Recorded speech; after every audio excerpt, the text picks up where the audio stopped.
Bonjour, bonsoir, bienvenue à tous et à toutes. Je suis content de vous retrouver. Aujourd'hui, on parle de santé masculine, on parle de prostate. C'est un sujet qui est important, c'est un sujet qui touche beaucoup d'hommes et j'ai l'immense bonheur de faire ce direct, de vous présenter ces contenus avec deux amis, deux collègues, les docteurs Daniel Perrault et Jessica Perrault-Bishop, la mère et la fille. Merci d'être là, vraiment.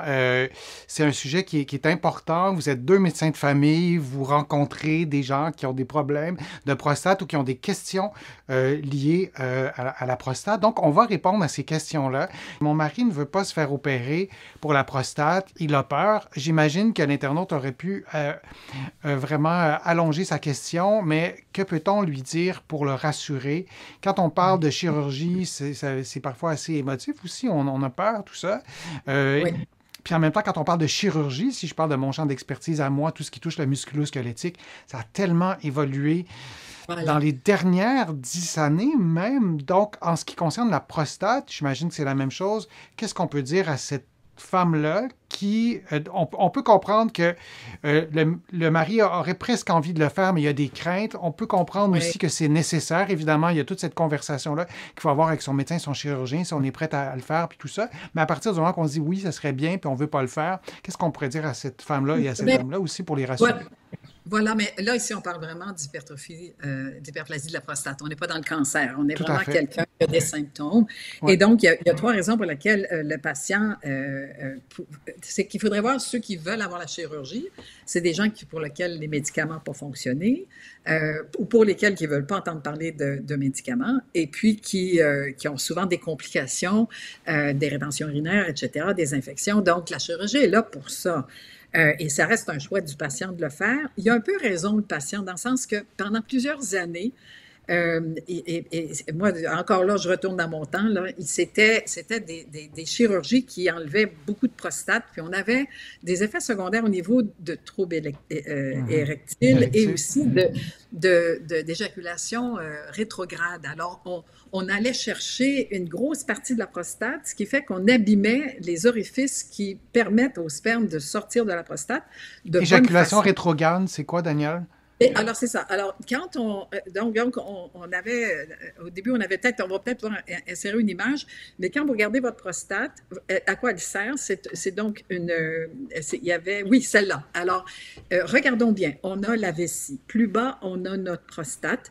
On a le conduit qui nous permet d'uriner, qui passe à travers la prostate. Et puis, vous avez un petit bras qu'on voit à droite et qui est le conduit qui permet le passage de ce sperme, d'éjaculat, de passer de la petite glande à l'urètre.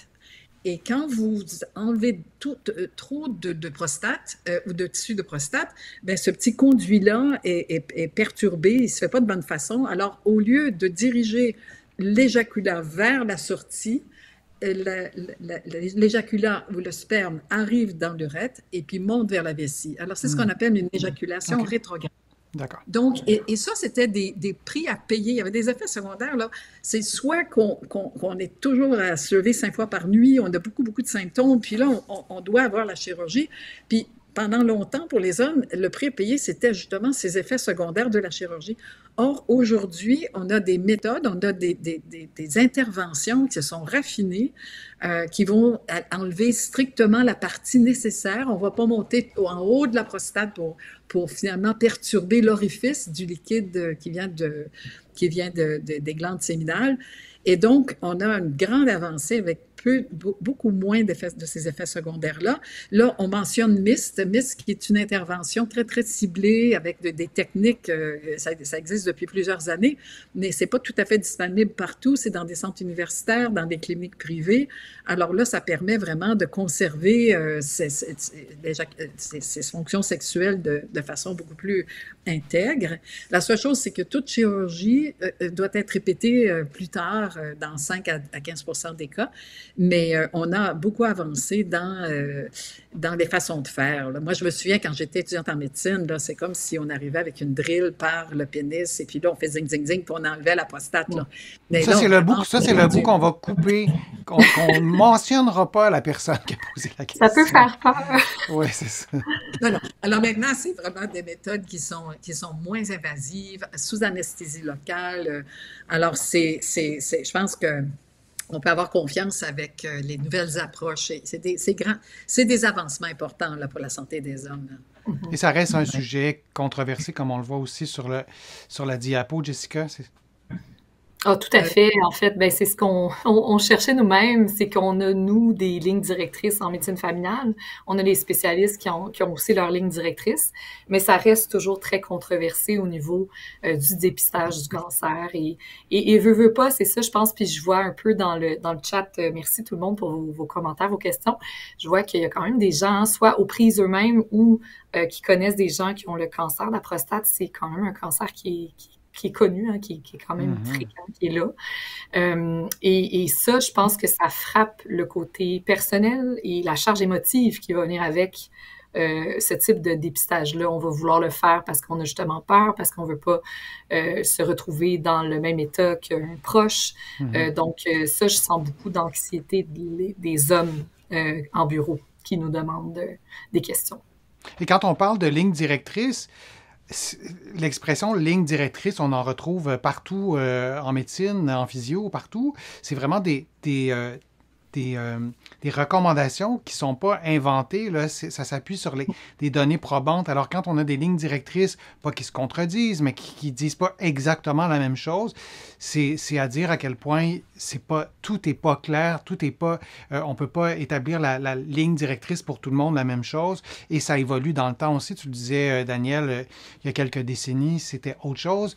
Et une des raisons pourquoi c'est pas simple d'établir des lignes directrices, c'est que les technologies aussi changent, les médicaments changent aussi. Et faire des études, ben, ça ne se fait pas en 5 minutes, ça se fait en plusieurs années. Donc, tout ça, c'est complexe. Je vous remercie vraiment beaucoup d'avoir été présent durant ces contenus qu'on vous a donnés. Merci aussi pour vos questions. Merci, Jessica Perrault-Bishop. Merci, Daniel Perrault, de votre collaboration. C'est toujours un grand plaisir de travailler avec vous en amont. Donc, tout ce que vous n'avez pas vu, vous, durant la vidéo, qui ont été travaillés en amont, vous avez travaillé très fort pour préparer ces contenus-là. J'espère que vous porterez bien. J'espère que vous... En fait, pas j'espère, mais vos patients sont chanceux de vous avoir. Avez-vous un mot de la fin, Jessica, à nous dire par rapport à ton expérience, toi, Daniel, aussi, par rapport à vos patients qui vous consultent pour des problèmes de prostate?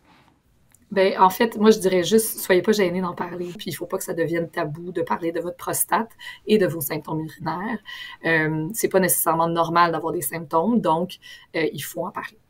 Et Daniel, un mot de la fin par rapport à la santé de la prostate, par rapport au grand sujet qu'on a Oui, abordé ben aujourd'hui? écoutez, c'est que j'utilise mon âge pour vous dire qu'en médecine, il y a eu énormément d'avancements sur plusieurs sujets, sur plusieurs pathologies, et que même si votre voisin a le même symptôme que vous, ben c'est bon d'aller vérifier que ça peut être pour d'autres causes que celui de votre voisin, mais je crois que c'est normal que les gens discutent entre eux. Mais vous voyez comme on a toute une diversité de causes et de traitements et tout ça, là. Alors, merci beaucoup, Denis, de nous donner l'occasion justement d'en parler au public comme ça, parce que ça permet vraiment de mettre un petit peu les pendules à l'heure, je pense, là. Ben, moi, ça fait grand plaisir de vous entendre et aussi ça fait ça rend un immense service aussi à ceux qui vont écouter et c'est le plaisir de cette chaîne YouTube, de YouTube en général. On peut écouter ces contenus-là dans le confort de notre foyer, ça reste confidentiel et vous allez peut-être aussi être outillé, peut-être aussi avoir développé un vocabulaire. Parfois, c'est des choses qu'on ne connaît pas pour en parler à votre pharmacien, en parler à votre médecin. Merci beaucoup, Daniel, Jessica. Merci à vous, internautes, et je vous dis à une prochaine fois, à un prochain direct, à une prochaine vidéo. Au revoir.